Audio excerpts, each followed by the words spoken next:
Kekuatan itu penting, tapi kemenangan kuncinya bukan pada kekuatan, katanya Sun Tzu. Karena kekuatan itu relatif. Yang kecil mengalahkan yang besar itu banyak dan sering. Kalau yang besar mengalahkan yang kecil, itu juga banyak, tapi itu kan biasa. Tapi kalau kecil mengalahkan yang besar, itu luar biasa. Tapi ada dalam sejarah banyak.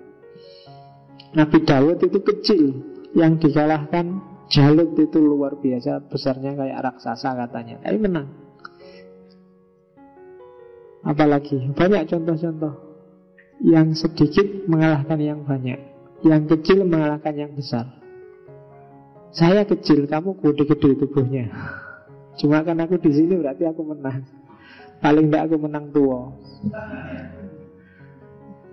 Jadi kekuatan tidak tergantung pada jumlahnya atau besarnya, tapi tergantung pada efektivitasnya. Tinju dulu, zaman dulu Tyson itu musuhnya bisa 2 kali lipat lebih besar, tapi musuhnya KO duluan. Kenapa? Karena Tyson bisa menggunakan kemampuannya secara pas dan efektif, tidak boros. Kadang-kadang pasukan besar ngaturnya susah dan gampang kalah. Tapi pasukan kecil lebih simpel. Makanya Sun Tzu bisa dengan 300 ngalahin 10.000. Karena dia ngerti cara ngatur pasukan, memanfaatkan kekuatan dengan segala trik dan strateginya. Itu misalnya strateginya Sun Tzu. Saat sudah siap menyerang, pura-puralah belum siap. Jangan-jangan kamu siap nyerang, tarung mesti menang, tapi untuk memastikan kemenangan, kamu pura-pura dulu gak siap untuk menjajaki kekuatan musuh. Di kampus misalnya diskusi, jangan kamu sudah ngerti problem itu, tapi coba sih pura-pura gak ngerti dulu. Kira-kira temenmu sampai mana wawasannya. Nah itu kan sering kayak oh itu kan bisa telak, itu kan mengalahkannya enak. Jadi wah aku gak ngerti ya, coba menurutmu gimana? Oh gitu toh menurutmu. Menurut aku gak kayak gitu, yang benar itu gini. Oh itu kan kalahnya telak temenmu.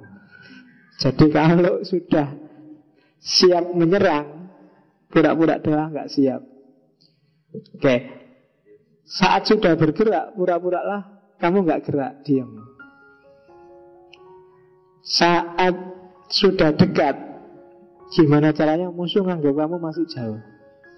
Jadi orang sudah nganggap, wah kamu itu pinter. Oh enggak, toh saya biasa-biasa. Yang lebih banyak dari saya banyak loh, yang lebih hebat banyak loh. Iya toh, iya. Jadi saya nggak ada apa-apanya. Tapi sebenarnya aku itu apa-apa. Jangan salah, itu cuma pura-pura aja. Nah itu kan strategi perang namanya. Sering kan kamu ketemu teman kayak gitu. Jangan-jangan dia lebih hebat dan kamu tahu dia lebih hebat, tapi kayaknya kan kayak dia nggak ngerti apa-apa.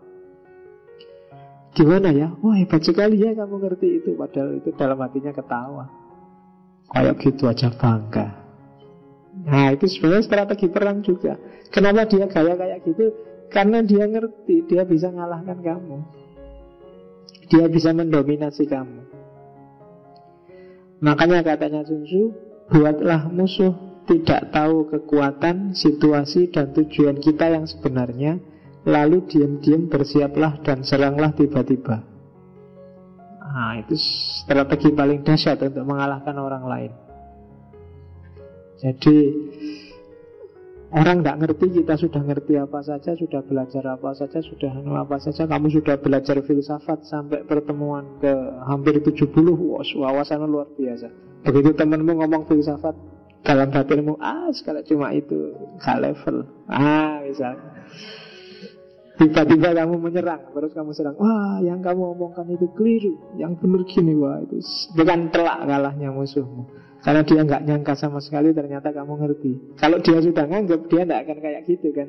Karena dia nggak nganggap, maka dia nggak siap ketika diserang habis-habisan. Nah itu strategi perang. Oke, jadi kekuatan tidak nomor satu. Terus ya ini yang harus dieksploitasi juga, strategi medan dan musim. Perhatikan perubahan musim, cuaca, temperatur, waktu. Ini kalau dalam perang yang sebenarnya penting. Dalam sejarah misalnya Napoleon, kekalahan Napoleon di Rusia itu kan karena badai salju. Itu pinternya jenderal Rusia, dipancing biar Perancis nyerangnya di waktu itu, di jam itu yang akan ada badai salju. Atau Zhuge Liang melawan Cao Cao. Bagi yang sudah nonton, ini sebenarnya ceritanya Samkok, 3 kerajaan. Yang sudah nonton Radcliffe, film Mandarin, cariin filmnya yang belum nonton. Itu sebenarnya epic sejarah ya, ditambahi fiksi dikit-dikit. Jadi judulnya Radcliffe. Itu kan Zhuge Liang itu pasukannya tidak imbang, luar biasa. Selisihnya puluhan ribu, tapi bisa menang karena memanfaatkan angin, memanfaatkan cuaca, dan memanfaatkan psikologinya orang. Pasukannya itu tidak punya senjata sama sekali, senjatanya terbatas, butuh anak panah banyak. Maka dia membawa kapalnya mendekat ke arah pasukannya. Kapalnya ini diisi jerami sebanyak-banyaknya, yang di kapal cuma satu orang, sehingga dan masuk ke dekat kapalnya musuhnya. Cuma dia pintar baca situasi, karena situasinya berkabut. Begitu dekat sama kapal, musuhnya nganggap, oh ini sudah nyerang ini. Ada beberapa kapal mendekat, ayo dihujani dengan panah. Dihujani dengan panah banyak sekali, dan dapat puluhan ribu panah gratis. Di situ kan banyak jerami. Akhirnya pulang bawa puluhan ribu panah, lumayan. Dan dia punya modal untuk perang. Akhirnya musuhnya kalah. Nah itu ngerti medan, ngerti situasi. Ya kalau kamu pendekatan sama pacarnya juga kan harus lihat situasi. Dia sedang galau apa sedang seneng apa kan juga harus ngerti juga. Begitu salah situasi mungkin kamu dekati bisa malah marah, bisa malah, itu kan situasi namanya. Sama dosen juga gitu, dosennya lagi enak hatinya nggak ya? Karena begitu dosennya lagi nggak enak hati, kamu mendekat, wah, malah kena dapat marah. Ditanya baik-baik, udahlah kamu mahasiswa apa, males, udah pergi sana. Nah itu, ya kan? Oh itu kamu nggak lihat situasi. Kalau dosennya sudah gelagatnya kayak gitu, ya mungkin baru gegeran sama istrinya di rumah apa-apa. Jangan mendekat, kamu kena semprot nanti. Pahami situasinya. Oh, ini di kelas kok marah-marah terus ya bapak ini. Ini mungkin gegeran sama istrinya. Kamu manuto wae daripada kena. Nah, hati-hati. Karena begitu kena, wassalam nanti. Urusannya kan masa depan itu. Oke, jadi lihat medan yang benar. Di kampus kan juga medanmu. Oke. Sekarang kita masuk ke strategi. Strateginya ada 36, banyak. Makanya mau saya agak cepat, tapi kok agak lambat. Oke ya, saya agak cepat sekarang. Strategi untuk menang. Yang pertama, berdaya langit untuk melewati samudera. Maksudnya, kalau gerak jangan terang-terangan, agak sembunyi-sembunyi. Karena gerak terang-terangan itu yang mematiri, orang meresponnya gampang. Berdaya langit itu biar langitnya salah lihat. Makanya geraknya harus samar-samar. Itu penting dalam perjuangan. Jangan dibongkar semua. Orang yang semuanya dibongkar itu lebih gampang dikalahkan. Gerakannya mudah terbaca. Kalau orang ini sukanya bal-balan, senengannya Juventus, yang itu senengannya Roma, yang itu senengannya skalanya gampang. Cara melecehkannya gampang, harus ngerti. Dalam hal apapun jangan terlalu gampang. Kalau kamu punya pasangan, punya pacar, kalau kamu bongkar semua dirimu di depan pacarmu, besok pacarmu gak akan tertarik padamu. Atau bosan sama kamu. Misalnya di mana-mana di luar kamu, kamu kok selingkuh, gak takut sama pacarmu? Alah, gampang aja, dia sudah kepegang. Paling dia nanti gini, tak kasih gini, sudah mau, sudah. Itu rahasianya kebongkar semua, gampang kalah. Yang paling dicari itu kan orang yang misterius, nggak jelas. Ini janjane seneng bener sama aku, ndak ya? Itu kamu akan dikejar-kejar terus. Jadi begitu kebongkar semua, selesai. Jadi strateginya adalah berdaya langit untuk melewati samudera. Wah, Kamu akan sampai di seberang samudra dan gak ada orang tahu. Kamu akan hebat luar biasa, tapi orang gak nyangka kamu sehebat itu. Dan jadilah misterius. Kayak agama itu kan misterius. Kalau tidak misterius mungkin sudah ditinggal orang sejak dulu. Sampai hari ini kan orang masih bingung terhadap agama, penasaran. Banyak yang wah ini harus dipercaya saja. Nah itu kenapa misterius. Misterius itu unik, luar biasa. Strategi perang juga perlu yang kayak gitu. Berdaya langit untuk melewati samudra. Yang kedua, Kepung W untuk menyelamatkan Zhao. Itu sebenarnya nama daerah. Kalau nggak bisa menaklukkan A dan kamu bisa menaklukkan B, sementara B ini dekat sama A, padahal targetmu A, ya taklukkan aja B. Nanti A kan otomatis akan pening sendiri dan akan lebih gampang ditaklukkan. Jadi Kepung untuk menyelamatkan Zhao itu ya preteli kekuatannya. Jadi kepung daerah tertentu dalam rangka mencapai daerah yang lain. Itu strategi kedua. Strategi ketiga, pinjem tangan seseorang untuk membunuh. Cara paling gampang. Kalau nggak bisa mengalahkan, pinjem temanmu untuk menaklukkan. Kamu nggak bisa merayu dia, cari teman yang pintar ngerayu, suruh ngerayu atas namamu. Ya kan? Simple. Gak repot-repot apalagi hari ini. Yang ngerayu, hari ini kan ngerayu gak harus ketemu. Tolong bikinkan aku status di Facebook ya atas nama. Itu kan pinjam tangan orang untuk membunuh. Jadi mencaci maki orang tapi pakai nama orang lain. Sekarang kan banyak kayak, kalau kamu sedang diskusi di kelas terus susah mikir, susah ngomong, terus kamu pinjam nama ilmuwan atau tokoh siapa gitu, itu pinjam tangan orang untuk membunuh namanya. Menurut saya kayak gini, ini dikatakan juga oleh Nurholis Majid misalnya. Itu kan kamu pinjam Nurholis Majid biar kamu menang. Padahal mungkin Nurholis gak ngomong gitu.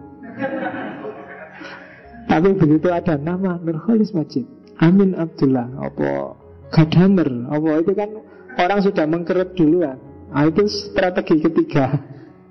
Jadi pinjam tangan orang untuk membunuh. Karena biasanya kalau sudah kayak gitu kan temenmu nyerah semua. Terus buat musuh kelelahan sambil menghemat tenaga. Ini sebenarnya yang banyak dilakukan oleh Barat pada Timur. Kita itu kan lelah luar biasa nguber isu dari Barat.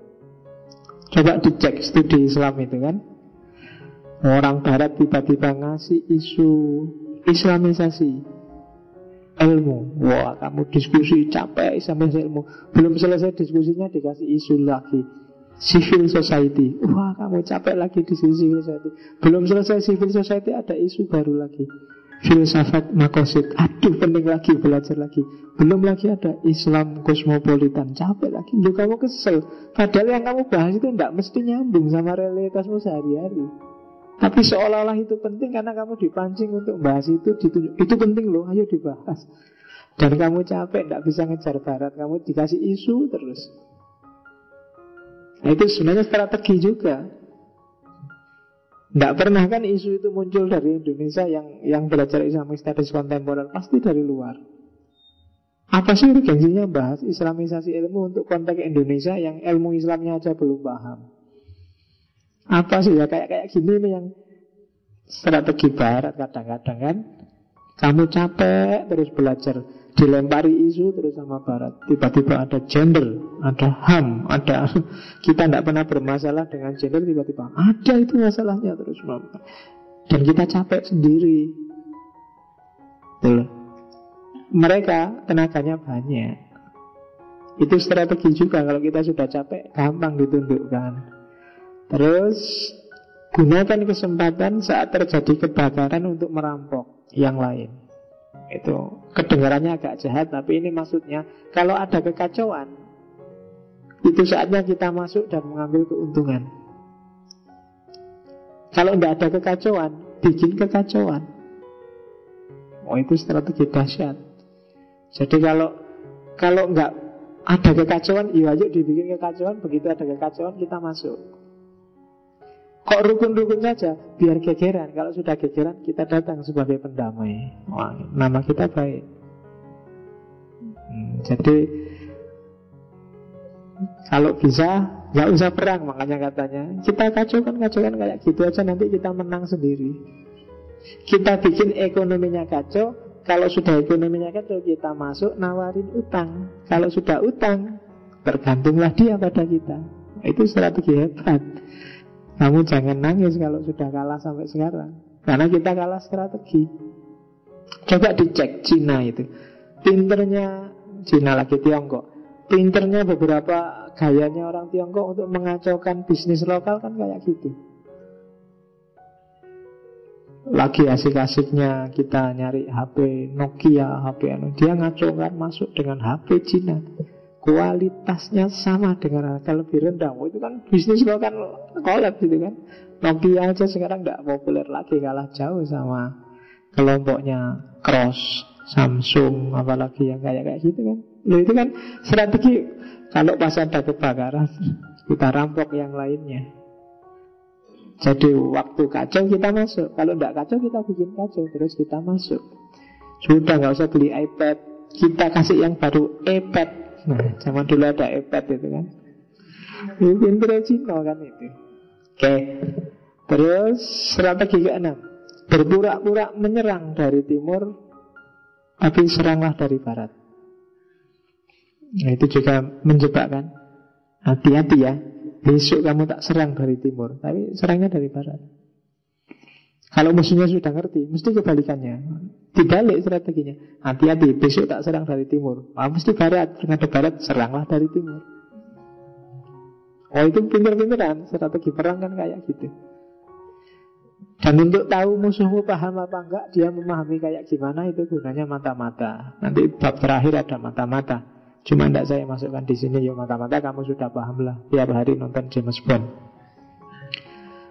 Oke, selanjutnya strategi berhadapan dengan musuh.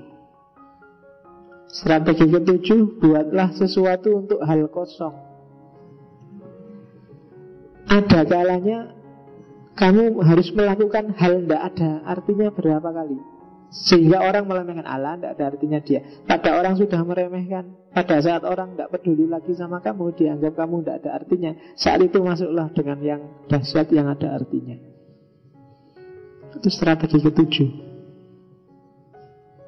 Jadi pada saat orang mulai meremehkanmu, sudah nggak Allah, sudah nggak usah dianggap itu nggak penting tiap hari kayak gitu terus. Masuklah dengan dahsyat, dengan yang sangat penting. Itu mesti kamu akan menaklukkan semuanya. Jadi berbuatlah sesuatu untuk hal kosong. Dalam rangka apa? Mengacaukan kalkulasinya musuh.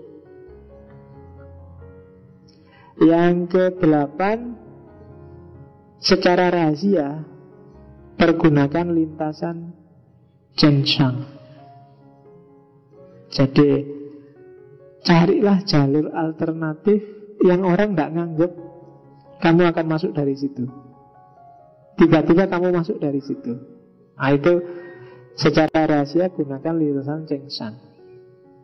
Tidak biasanya kamu ngerti filsafat, tiba-tiba kok ngerti filsafat, itu orang mesti kaget. Tidak biasanya kamu, biasanya sih gayamu kelemak-kelemek, tiba-tiba kamu tegas, itu kan bikin orang kaget. Jadi diam-diam pakai strategi itu. Selama ini orang mengenalmu seperti apa, diam-diam kuasailah kemampuan alternatif dari pengenalannya orang. Nah, itu akan mengagetkan dan menaklukkan. Strategi ke-9, pantau api yang terbakar sepanjang sungai. Ini strategi waspada dan ambil keuntungan sebanyak-banyaknya. Terus strategi ke-10, pisau tersarung dalam senyum. Istilahnya luar biasa ya. Senyum, tapi dibalik senyum ada pisau. Jadi orang melihatnya, friend kita, friend, senyum. Tapi hati-hati, dibalik senyum itu ada pisau. Jadi strategi ini ampuh, karena rata-rata orang itu kalau disenyumi kan luluh. Diponegoro bertahun-tahun nggak bisa ditaklukkan, cukup Belanda senyum, kita damai yuk, kita akan friend. Apa gunanya sih perang lama? Oke, selesai sudah. Karena di balik senyumnya ada pisau. Jadi hati-hati kalau ada temanmu senyum, tanyalah ada pisaunya nggak? Kalau ada pisaunya aku nggak ikut-ikut pokoknya. Oke, terus pohon pren berkorban untuk pohon persik. Ada kalanya kamu harus mengorbankan sesuatu untuk meraih sesuatu yang lain yang lebih besar. Kayak tadi kan, mengorbankan pasukan yang jumlahnya kecil demi menang. Itu kan korbannya mesti tumpas itu yang pasukan jumlah kecil, tapi akhirnya menang secara total. Kalau kamu main catur kan kadang-kadang ada yang kecil yang harus dikorbankan, tapi kamu bisa makan rajanya apa menterinya. Jadi pohon pren berkorban untuk pohon persik. Nggak apa-apa tiap pagi disuruh jemput, asal dapat keuntungan punya pacar. Keuntungan apa lagi? Nggak apa-apa disuruh SMS nraktir tiap hari, asal ada untung apa? Itu pohon pren berkorban untuk pohon persik. Jangan konyol ya, kalau konyol itu kebalik. Pohon persik berkorban untuk pohon pren. Nah itu kebalik, modalnya terlalu besar, untungnya terlalu kecil. Banyak kan melakukan sesuatu luar biasa, dibela-belain sampai apa, hasilnya cuma kecil, gak ada apa-apanya. Nah itu rugi kamu. Harus dibalik, yang dikorbankan harus yang kecil untuk memperoleh yang besar. Yang ke-12, mencuri kambing sepanjang perjalanan. Jadi apa? Mengurangi kekuatannya musuh. Gerogoti pelan-pelan, curi satu-satu kekuatannya musuh. Ya mungkin dengan cara jadikan itu kekuatanmu juga, atau jadikan itu tidak lagi dimiliki oleh dia. Itu mencuri kambing sepanjang perjalanan. Oke, itu kalau sudah berhadapan dengan musuh. Jadi lakukan hal kosong, nyari lintasan rahasia, pantau perkembangan, pisau tersarung dalam senyum, dan korbankan hal kecil untuk keuntungan besar. Itu strategi bagian kedua.